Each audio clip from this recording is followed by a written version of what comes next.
Welcome back. Now that we've defined sets, there are some more things you need to know. There's multiple ways to specify the same set. Even though we write down the elements of a set in order, the order in which we write down the elements does not matter. So if we write A is equal to 1, 2, 3, that's exactly the same thing as writing A is equal to 3, 1, 2.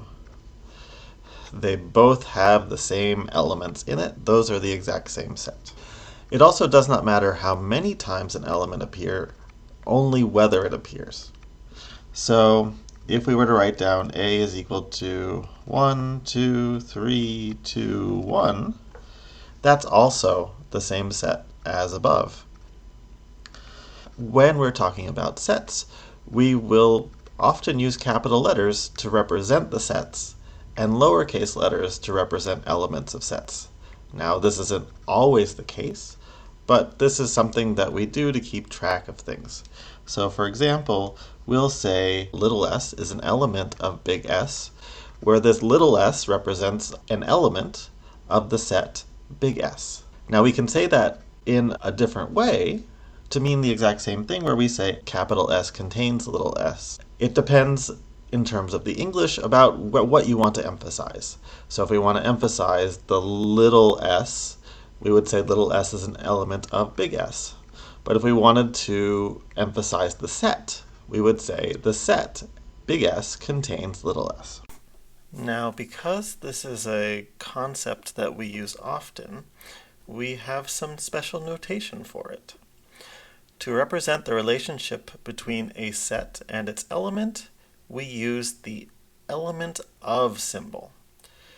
It looks like a half of a circle with a little line through it. To write little s is an element of big S, or big S contains little s, we would write little s, the element of symbol, big S. As an example, consider the set of even numbers. We'll call it capital V. Then we would say 42, element of symbol, V, to say 42 is in V, or 42 is an element of V, or V contains 42. And we can use the element of symbol with a line through it to indicate that an object is not an element of the set.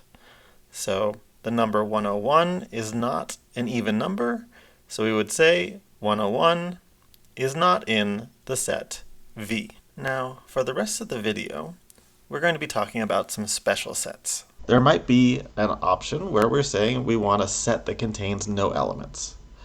We will call this the empty set or the null set, and we'll denote it by this symbol right here.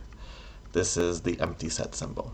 If we wanted to say that using mathematical symbols instead of words, we would write the empty set is equal to the set that has nothing in it. The empty set is not the same thing as the set that just contains one element, 0. So be careful about that. That's an example of a set that contains one element. We might also just have a set that contains S. Such a set is called a singleton. And it's even possible for sets to contain other sets. So here's a new set, capital T. It contains 3 elements: the set AB, the number 100, and the empty set. So T contains 3 elements, 2 of which are sets. Let's finish up with some common sets of numbers that you'll see. We've got the set of natural numbers. This can also be considered maybe the set of counting numbers. Note that here we're including the number 0, so 0, 1, 2, 3, etc. In other books, maybe they won't include 0, so whenever you're dealing with the set of natural numbers, you have to check to see whether it includes 0 or not. If you're looking at other resources online, in our textbook, we're going to include 0 in the set of natural numbers. There's also the set of integers, any whole number, positive or negative, or 0. You can write that as this ... -3, -2, -1, 0, 1, 2, 3, ... Some people like to use this notation: 0 plus or minus 1 plus or minus 2 plus or minus 3, etc. There's also the set of rational numbers. These are numbers of the form x over y for integers x and y. So something like 1/10, oops, 1/10, or 42 over 5, or negative 10, or negative 3/16. Those are all rational numbers because they're all of the form an integer over another integer. And lastly, we have the set of real numbers. So sometimes you've seen those in interval notation, the interval from negative infinity to positive infinity. Remember, infinity and negative infinity are not numbers, but you can think of that as any number that has a decimal representation.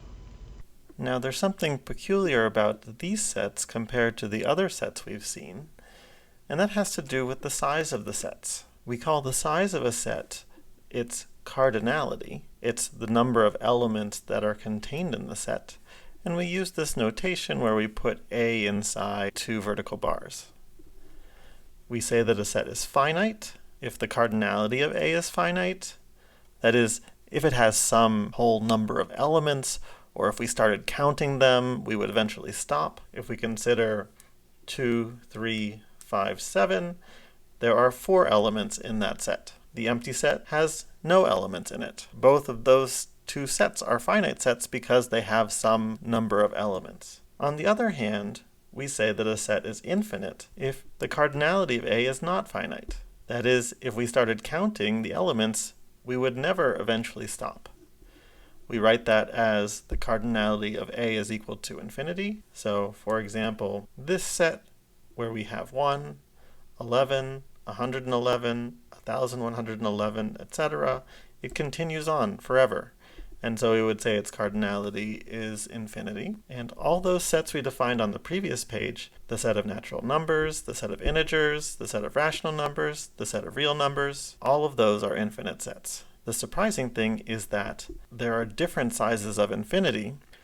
We're not going to talk about that, but it's something you might want to explore on your own. Okay, that's it for today. See you next time.